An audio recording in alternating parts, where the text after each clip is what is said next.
Why do you seem so scared? All I wanted to do was play with you.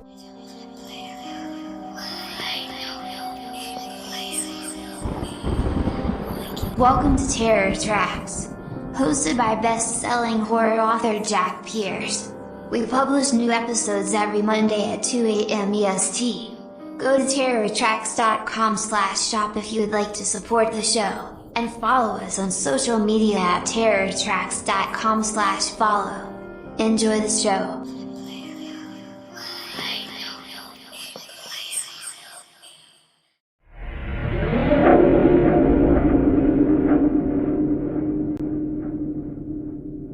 Chapter 5, House of God.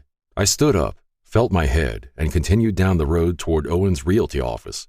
Most of the houses Valentine owned were already occupied. Andrew was the wealthiest man in town, the local millionaire, as it were. He ran the hardware store with his wife Elaine purely as a hobby, and on the weekends dealt with property management, selling and leasing houses he had acquired to buyers for a reasonable price. Dad worked up his entire life savings for that house. He hated living in the city. When the railroad came, he got a job there quick. Even though the job was dirty, he always kept the house extremely clean. Strange for a man who worked on a railroad. Every day he would come home from work covered in grease and oil. I didn't know what his exact job was. I always figured he was a mechanic working on the trains. I arrived downtown and found many people walking around texting their friends or reading the paper on the sidewalk benches. How strange. This place was a ghost town a few hours ago. Where did they all come from? I sat down on the bench outside the drugstore. An older man wearing a brown trench coat and a fedora sat next to me. He smoked a pipe and read a newspaper. "Excuse me, how long has this drugstore been abandoned?" I asked. No reply. "Sir, can you hear me?" No reply. The old man folded up his paper, dropped it on the bench, and walked away. I picked it up with the date reading June 8th, 2040. Why would he be reading a 10-year-old paper? The paper read, "Grisly scene causes mass panic. On the evening of June 6, 2040, a murder took place at 1396 East 5th Street. The victim, Martha Evans, was brutally stabbed to death by an unknown assailant and was found defiled in her home. The police have no leads, and the case is currently under investigation. All citizens are encouraged to call 301-555-9983 if you have any tips. Norcastle's police department is offering a $5,000 reward to anyone who has a tip leading to the capture of the assailant." I checked my wallet for Dr. Moore's card. It said, "Call me at 301-555-6624, with writing on the bottom that read August 4th, 2050. I tried to stop and ask other people walking down the street if they knew anything, but none replied. They acted as if I wasn't even there. They were all on their brand new smartphones and tablets. People. They are so self-centered, only worried about their destination and their friends. They treat their follower count like a high score or something. The more followers or friends they had, the better they'd feel about themselves. They'd never interact with all of them, but they were there to give them a vapid sense of self-importance. Times really have changed, haven't they? It was all about getting that high from likes and shares. It wasn't about the interaction with friends or family anymore. Entire families who'd otherwise have a healthy relationship sat in their living rooms all ignoring each other, zombified to their screens, reading about others' lives as they let their own pass by. People started to live through others and grew to covet others' lives. They saw the big adventures their friends posted to their timelines, not realizing that those same people's lives that they coveted were as vapid as themselves. The screenshots taken at the bars were only showing the good side of their life. It showed an event that in reality was a rarity. Most of the time, the same people they covet were also zombified to their screens in a rat race to be more important. It created a warped view of reality for some.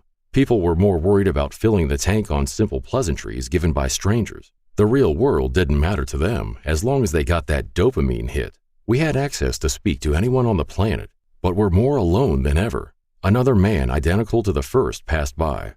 I called out to him, "Sir, wait!" No reply. I reached out to grab him, and my hand went through him like air. "What? How is that?" All the people faded away into smoke. I was alone again. My vision began to blur, and a red light shined brightly in my eyes. I looked around, and things started to distort and shift. I stood in the city center. Everything was in black and white. All sounds were slightly muffled. Several dead bodies lay strewn in the streets, pools of blood where each corpse rested. An injured man was crawling away, leaving a trail of blood as he struggled. I looked to my right, seeing a man with a giant scythe on his back. He was leaning against a telephone pole, looking pissed off with his arms folded. He must be the Reaper everyone's been talking about. A small crow flew into view, landing on one of the bodies, crowing loudly. The faceless demon appeared near the injured man and bent down, grabbing him. The man screamed in terror as the two vanished. The Reaper disappeared as well, and the crow flew off into the distance. Everything faded back to normal, and I looked around trying to find the two demons. They were nowhere to be found. I stood there in shock for a while, but knew staying put would do me no good. I arrived at the realty office. The print on the door said, "Owens Realty. Good neighbors, great prices." What irony. I walked through the wooden door to see a counter full of brochures, paperwork, and an old computer all neatly arranged. The office's desk was made of granite. Owen could afford to make his office beautiful, but every house he sold was a freshly painted turd. A middle-aged man sat at the counter, downing coffee, and furiously typed on an old IBM computer. I stood there admiring all the paintings around the lobby, paintings of the town's history and its growth. The town started as a bunch of tobacco fields with a small downtown district. The majority of the families back then were farmers. People cultivated the land and received a free shack for all their troubles. The man looked up, flinched, and said, "I apologize, sir. This paperwork is driving me mad. Can I help you?" "I'm interested in the house at 1356 East 3rd Street, I said. "Are you sure about that?" He said with a look on his face like I had asked him about his sex life. "It's my old house. Can I get the key for it?" "Of course. It's not in the best shape, I'm afraid. Do be careful. It's been abandoned for quite some time. Watch your step." I grabbed the key, thanked him, and left. A church bell rang from across the street. Atop its peak laid a large falcon statue. I didn't recognize it. Must have been new in town. A large white sign out front read, "Temple of Cyrus." If I could feel safe anywhere, it should have been inside a church. I crossed the road and entered. Its white hallways and tile floors resembled an office space. The lights flickered. When I was a kid, church brought comfort. The air stood still, dead silence. Every step I took let out a loud echo throughout the hall. Inside the sanctuary, each pew had unlit, tall candelabras with 3 white candles on each stand. The aisle was covered with blood-red carpet. The murals along the walls depicted holy saints. It was strange. None of the paintings portrayed anyone from the religions I had seen before. Some depicted men in shining armor with swords. Others had monks who knelt in prayer. I saw a man at the podium dressed in a brown monk's garb. The pews were empty. With every pew I passed, the candles lit up beside me on their own. I got to the altar, and the priest turned around. "Hello, my son. Welcome to the Temple of Cyrus," the priest said. "Mike, it's me, Rick Levin. I don't know anyone named Rick. I was your next-door neighbor. Remember? We used to play wiffle ball together." I pulled up my sleeve to show him a large scar from when I fell on the blacktop. "Remember this? You broke your arm that day on the blacktop." Mike raised an eyebrow. "I never broke my arm. Are you feeling okay?" "Damn it! We were best friends since we were 5. I remember your mother was always fighting with your father." "I barely remember my mother. She died when I was young." "Look, I need your help." "Okay, I'll help you, but it has to be tomorrow morning. You can stay in the spare room next to my quarters if you like." I nodded and walked toward the spare bedroom. Its single bed had brand new sheets. Finally, a nice bed to sleep in. I emptied my pockets and laid down on the bed after I closed the door. The ceiling was covered in a falcon tapestry. What did the falcon represent? Once Mike had gone to bed, and I heard no noise for about an hour. I got up and peeked out the door. Dimly lit candles illuminated the darkness inside the chapel. I came out and looked around. No one was inside. I went up to the podium to have a look around. Various papers on religions and cults along with several books laid strewn across a small table. 3 detailed sketches were laid out at the top of the table in a neat line. The first depicted 2 figures standing near each other. One had no face and flames all around it. The other one held a giant scythe with blood around it and birds flying overhead. A thick, dark, stenciled line had been made between the two. The next image showed them fighting one another in a destroyed city. The last showed them walking together with the city completely destroyed. Was Mike documenting that wraith? And was this other figure the Reaper? I heard a noise come from the back of the room where the pews started near the door leading into the hall. I took out my piece. I grabbed a candle with my free hand to help light up the area better. I walked down the steps from the stage and slowly down the aisle, looking through each row of pews, turning my head right, left, and right again, until I made my way to the door. A black cat scratched at the door, and I sighed with relief. It looked at me and meowed. I slid the door open, and it raced out of the room into the hall. I peeked outside, looking both directions. The candle only lit the hallway up about 10 feet ahead. Shuffling sounds came from down the hall to my left. I withdrew back in for a second and took a deep breath. I slid the door open all the way and walked into the hall with my gun up. I scanned the hall for any signs of movement. High-pitched laughter came from the distance, almost like a children's laughter. I came to the end of the hall where the small square cutout in the wall allowed for storage. The candle shined lighting up the inside. A group of children inside were rummaging through the crates, all between the ages of 8 and 12 years old. I watched them for a while, waiting to see what they found. After a while, I saw one of them pull out what looked like a knife. "What's going on here?" I asked. The kids all stopped and looked up at me. Their skin was pale white, and their eyes were black pits of darkness. They all stood up, 6 of them in all, and drew out small knives and raised them, walking towards me. "Freeze!" I yelled. They kept walking towards me, and I fired a shot. I hit one of the kids, a young girl no older than 11, in the head, but it did nothing. They swayed left and right as they slowly crept closer to me. I withdrew backward. I emptied my whole clip, firing twice at each kid. They all stood still for a moment and cocked their heads sideways in unison, staring at me. I turned to run, only to find more children brandishing knives filled the hallway behind me. I turned back around to see that the 6 I saw a second ago were now several dozen. I was surrounded. They all walked toward me. A sharp pain pierced into my back from multiple spots. The knives dug into my flesh and muscle, tearing into me as the kids pulled in and out. I fell to my knees and tried to scream, but one of them covered my mouth with his pale white palm. I felt a blade rub against my throat with great force, and the wound bled out onto the floor. I gagged and coughed, trying to get away, but it was too late. My sight faded, and I fell into the deep, black void of death.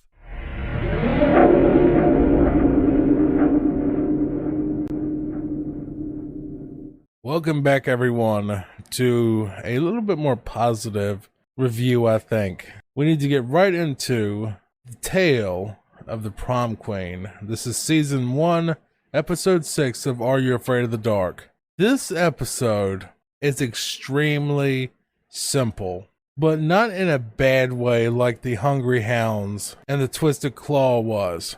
The entire gist of this, I can really summarize the entire story in maybe like a paragraph, which is this girl named Dee Dee meets these 2 guys in a cemetery. The 2 guys in the cemetery tell her that every night this girl wanders around the cemetery looking for her lost date. It's a ghost, of course.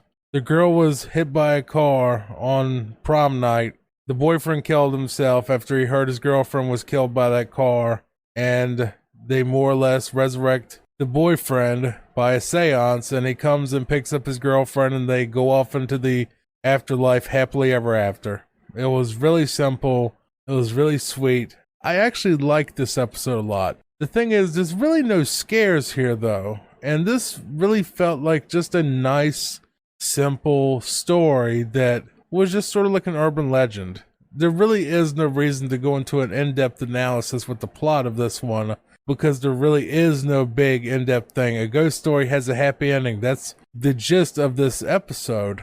And I liked it because, you know, we have a lot of those around here about different people who have died of mysterious circumstances or things like that, where they'll say different places are haunted and all that. And of course, a cemetery will be probably your first bet of being haunted, but I really just like the idea of having 2 ghosts that just need to meet together to move on to the afterlife. That's just such a neat concept. I don't know if it's really been done many other places because I'm not really a love story guy. I'm not someone that really reads a lot of that sort of love stories and, you know, Twilight or any type of ghost stories in general, but I really enjoyed that concept because there's so many times you see the ghost is like scary, but I like reunion stories, if you didn't know that already. If you listen to my review of The Tale of the Lonely Ghost, which had sort of a similar story structure, I guess, where a girl tragically dies and, you know, she's stuck somewhere waiting for someone to reunite with her so she can move on to the afterlife. That's what happened in The Lonely Ghost. And we'll see that trope come up a lot more in this series. But I really like how this was done here because it's simple, it's sweet, it's easy to follow. There's no real complexity to it, but it wasn't bland like The Hungry Hounds or The Tale of the Twisted Claw. Those two were way too generic, where there was no personality, there was no feeling to it. And the neat twist at the end, which I won't really give you because it really was a great way to wrap the story up, even though I've already told you the entire thing, there's this twist at the very end, you know, right before they pull off and go to the afterlife, that just stunned me. And it really felt like something I may have written. I mean, not a long book, because I like my stories to be a lot more complex than this. I like my stories to be a lot more like the next episode we're going to be reviewing, which is episode 7, where I have like 5 pages or maybe even more notes on it that I have to go through the entire thing because there's so much going on, which was the Tale of the Captured Souls, which that part is probably going to need an entire 20 minutes to itself because that's such a great episode that just has so many small little nuances and just tiny things in there that you just notice, and there's just so much to talk about with that episode that it needs its own sort of thing. But for this one, it really is just a nice, chill episode. I mean, it's one of those first episodes out there that's not offensive, it's not scary, it's not anything, but it's just a nice little story. So I'm going to give this one a 7 out of 10. I honestly was originally going to give it a 5 or a 6 just because there are no scares. But I love the concept of a ghost loving her man so much that she had to contact him. And they drove off happily ever after. I guess into the afterlife or heaven or who knows where. They never really talk about that in the series except for one episode, which is much, much later, which is probably my favorite episode, which I think it's the Tale of the Station 109.1 or something. It's such a great episode. That's another one that's just a god tier episode that I think is better than almost any TV episode of any show ever because I love that concept so much. But it really is a huge step from the previous episodes that were just nonsensical, generic, boring, or just missed opportunities. It's not in the god tier by any means. It's not a Super Specs or Tale of Station 109 or even a Renegade Virus or any of the other episodes that are going to be popping up in much later seasons, but I don't know how I could say it otherwise. It's just solid episode. Watch it if you like a little simple ghost story. But in the next episode of Terror Tracks, episode 10, we are going to talk about one of the best episodes that this show has ever done. The next one is a god tier episode, and I have so much to say about it, from just little plot details, little tiny things that I'm gonna pick apart, just, you know, different story elements that, you know, influenced me. It really is one of those episodes that just grabbed me and still did, and it still has one of my favorite villains of all time. I want to thank you for listening. And please, if you found this episode entertaining or thought-provoking or anything, please share it with a friend. Just one friend. Just let them know that we exist. I won't waste any more of your time. Thank you for listening. I will see you next week. What do I usually say? Oh, yeah. Sweet dreams, everybody. Close enough. Thanks for listening. If you'd like to follow us, go to terrortracks.com/follow. Also, please check out our Patreon where you can get cool merch, writing lessons, and other awesome rewards starting at $5 a month at patreon.com/terrortracks. See you next week. Goodbye for now.